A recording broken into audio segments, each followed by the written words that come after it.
Think of Hay, the world's greatest literary festival, and you're unlikely to summon images of arid plateaus, cobalt skies and slumbering volcanoes. Hay is wet and Welsh and has a sheep market and lots of little bookshops. It boasts cosiness and spades but lacks geological grandeur and tectonic pizzazz, which is fine for a literary festival. Except that isn't the full picture. The event in the Brecon Beacons is only one iteration of a year-round gala and globe-spanning brand. To a Spaniard, Hay will mean Segovia, to a Colombian, Cartagena, to a Dane, Aarhus. There are currently 7 strands of Hay, all masterminded by the same small team in Britain.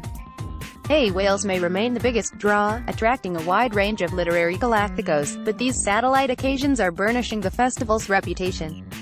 Take the Hay Festival in Arequipa, Peru's second city, in the western Andes, a 4-day carnival of high debate and pisco sours set around the cobbled streets of the Baroque old town, all pinkish-white volcanic stone, grand colonnades and ecclesiastical braggadocio. There's a pleasant campus feel to the affair. The events take place in venues within a 5-minute walk of one another. The program is typically eclectic. Last year's event attracted authors Taju Cole, Jeff Dyer, C's New Tibum and Malius de Caringal, the climate scientist Gabrielle Walker, anthropologist Wade Davis and archaeologist Jago Cooper. The talks are in simultaneous translation. There is, unsurprisingly, a strong Hispanic contingent, representing both Spain and Latin America. And people turn up.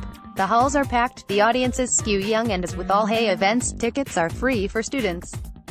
Arequipa is a university town with a rich literary heritage, most notably as the birthplace of the Nobel Prize winner Mario Vargas Llosa. It houses a wonderful library bearing his name. It was Vargas Llosa who first persuaded Hay's founder and director Peter Florence to bring his festival here 3 years ago. The Peruvian Cultural Ministry, along with private sponsors, was happy to lend support, a formula Florence knows well. 10 must-see events at this year's Hay Festival. There's always a tension between the license to operate and the ability to fund what we're doing and what public money means, he tells me over breakfast at his hotel. Hay Arequipa has so far been relatively untroubled, other festivals have been more fraught. Hay Dhaka, 2011 to 2015, was short-lived. There were threats of violence to the speakers and concerns over freedom of expression.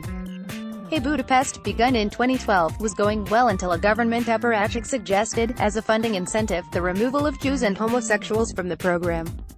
The same year, Hay Zalapa in Mexico took place against the backdrop of murdered journalists and cartel warfare. The governor who invited Florence to host it is currently on trial for corruption. As with all of last year's Hay events, the theme for Arequipa was Reformations, in commemoration of the half-millennium since Martin Luther took up fly posting in Wittenberg.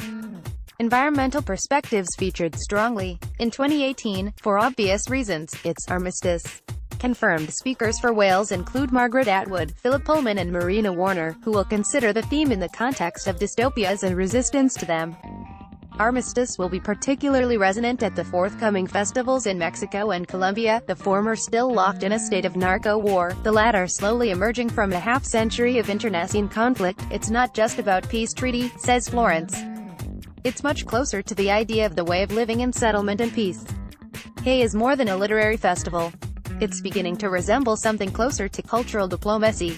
The stunning locations are certainly a plus, but what's most exciting is its ability to bring together a range of disciplines and voices, to transmit a slice of collegiate experience to different populations around the world.